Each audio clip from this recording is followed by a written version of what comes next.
Hello, welcome to the video. In today's video I want to talk about a multi-cart for the VIC-20 called the Behr Bonz, or in German slang Behr Bonz, I think. Also I read on Lemon 64. Now this multi-cart is made by Francois Leviel and Francis Bernier. I hope I get the names right. Hopefully this comes out okay on the video. As you can see, it's 2023, so it's a new cartridge. You can purchase these and they're really inexpensive, and it's a cartridge full of the contemporary games. What more can you say? Now the soldering is of very good quality. You get just the Behr cartridge, or the Behr Bonz as it were, and you just pop it into a cartridge shell and bam, you've got a ton of games that you can play on your VIC-20. I believe there's 127 on here, or 128. I'll put links in the description to where you can purchase this. One of the things I've got to say, and it's a bit of a rant, because normally when you buy cartridges off eBay or something like that, they turn up and people just do not shave down the edge or chamfer the edge of the PCB. So you whop it into your 64 or VIC-20, and the next thing you know, you've bent a pin on your cartridge port and you've got to desolder that fucker. And that really pisses you off. If you ever have to desolder a cartridge port, that will piss you off, trust me. Anyway, this cartridge has turned up and it's been chamfered already. So clearly, you know, it's been thought about. And for the price, it's unbelievable. So the cartridge size for the Behr Bonz is the same size as the one for, or you get from, the Future Was 8-bit.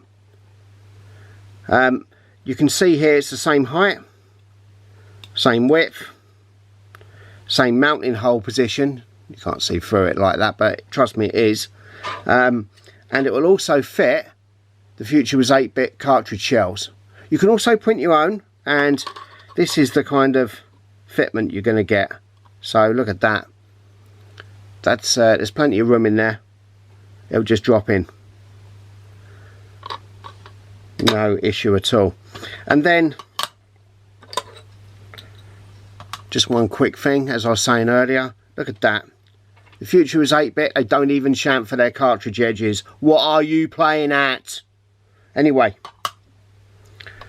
let's move over to the VIC-20 and we'll power this up. Okay, so here we are. Here we just powered up the VIC-20 with a Behr Bonz cart in it, and bam, you've got a menu. You can see here that it's made by Elslapian and V. Andy, which are the two people on the back of the cartridge. A lot of people will have heard of Elslapian from Lemon 64 and such, and his name is, as I said earlier, Francois Leviel, or Leviel. Yeah, so it just starts up with a regular menu, and you can use arrow keys, or you can use a joystick to just go up and down and press the button to pick a game. If we go to the bottom first, just in case it doesn't wrap round, take less time to work our way up. So that's all the games on there, and I think it's 127 or 128. So let's start with this one, Toot and Cart. Here we go. Nice.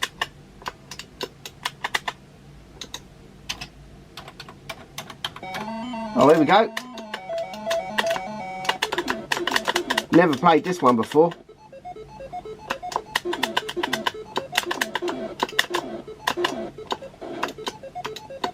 There seem to be snakes and stuff though.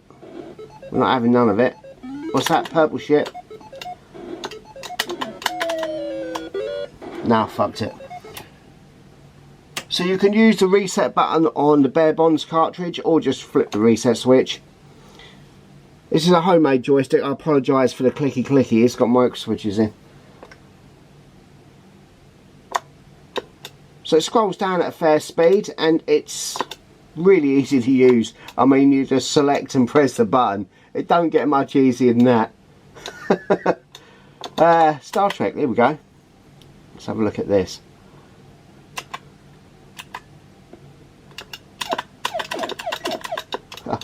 Oh, you know it. Ah, brilliant. I think that's a remake of a Atari 2600 game. So here we go. One of the things that I should say is, I don't know if you've used emulators or other cartridges on the VIC-20, but the cartridge format is really weird because the VIC-20's got a very strange memory, and the reason for that is it only came out at 3.5K and people bought in 8K, 16K RAM packs, and they started loading stuff into different areas and there was no standard. So getting cartridges to run is a major, and I mean major, endeavour. And I mean, I've got the Sidekick cartridge, and getting the cartridges to work on that is a complete faff. I've got the final expansion, again a complete faff. But here, you just turn it on and you can play them. There's none of this, oh, it's got to go into A000 or C000 bollocks. It's just there. It works. Seamus.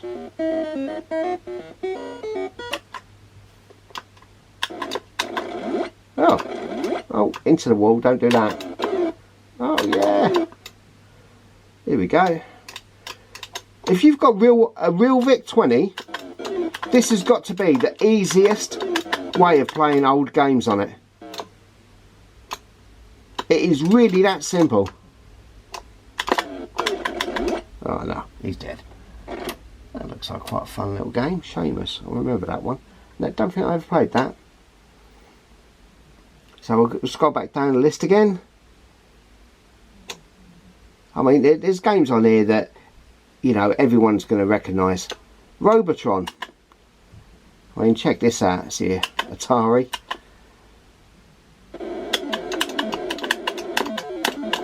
The VIC-20 has some really dirty, crunchy, shitty sound, and it's brilliant.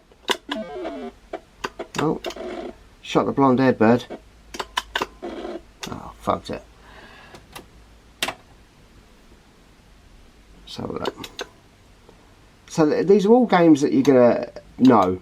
I mean, look at this. Gorf. Oh, you know it. Brilliant.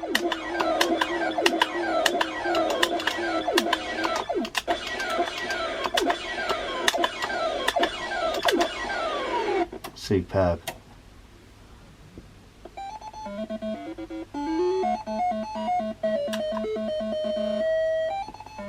Well, maybe I should use the reset switch. There we go. Make sure we clean that out properly. Right, so Gorf. That was good. Pole position. Look at this. They just work. I hate this game.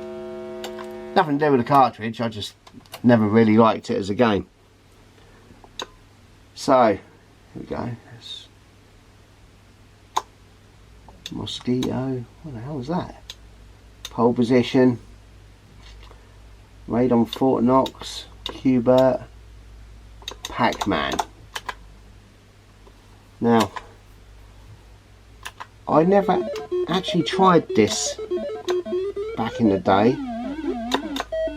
but I did try it on the Mr. video.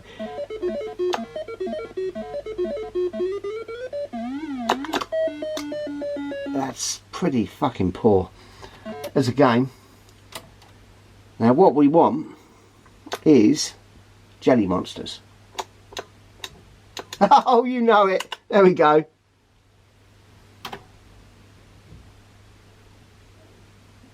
Press P. Ah, much better. Not playing it, but there you go. This was a far better Pac-Man game on the Vic. Now, I actually had this on cartridge back in the day. There was another one as well, Cosmic Cruncher. What is that on here? Is that? I tried this on the Mr. video as well.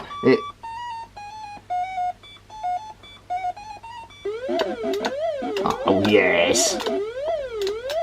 They play, both of these play so much better than the a proper Atari Pac-Man. That's shit. Here we go. What else we got here? Deadly Duck. Donkey Kong.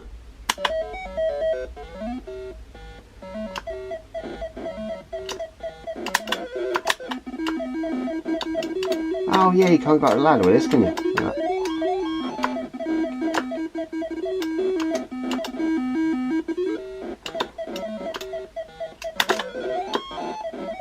Ah. Yeah, fuck that up, didn't I? That's brilliant. Like I said, these just seem to work.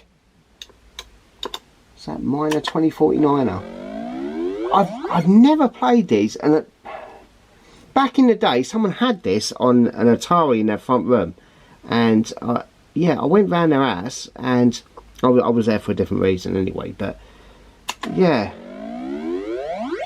it just looked really crappy graphics, so I never really thought, but it's meant to be a really good game. Well, not if you do that, it ain't. I have to fire up the Atari and see what this is all about, actually. Oh, hello. So you've got to turn the floor a different colour. Oh, yeah, that's a game for another time, that one. Buck Rogers, POZ. Planet of Zoom. Another Atari 2600 job, look at that.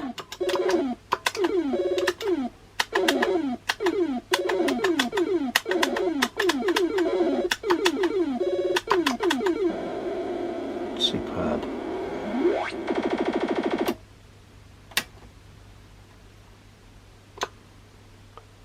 Here we go. Fourth Encounter, Galaxian, K-Star Patrol. Oh, there's Moon Patrol. Gotta give this one a go.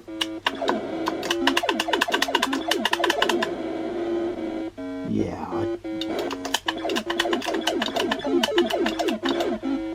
When I built the paddle in one of the other videos, this is one of the games I tried with it, and it's brilliant.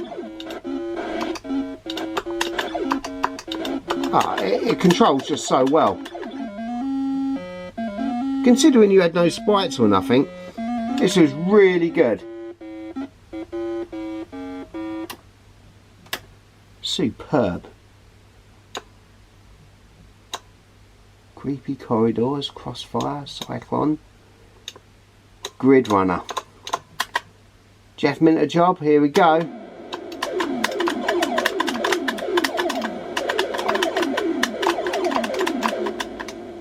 I remember this back in the day as well. This is one of the last games I played on the Vic before getting a 64. Look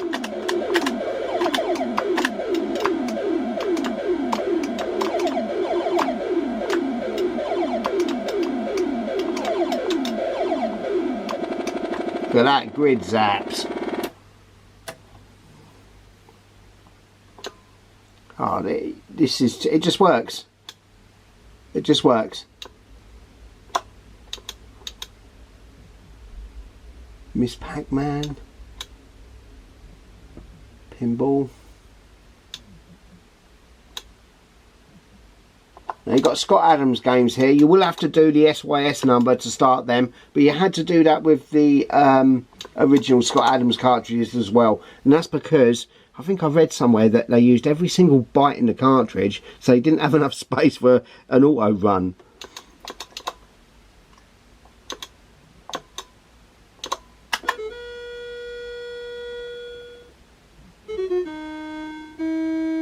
Oh well, Spiders of Mars.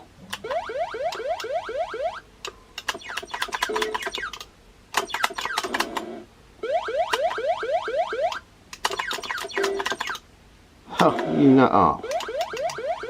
Yeah, you can see I'm going to be shit at this.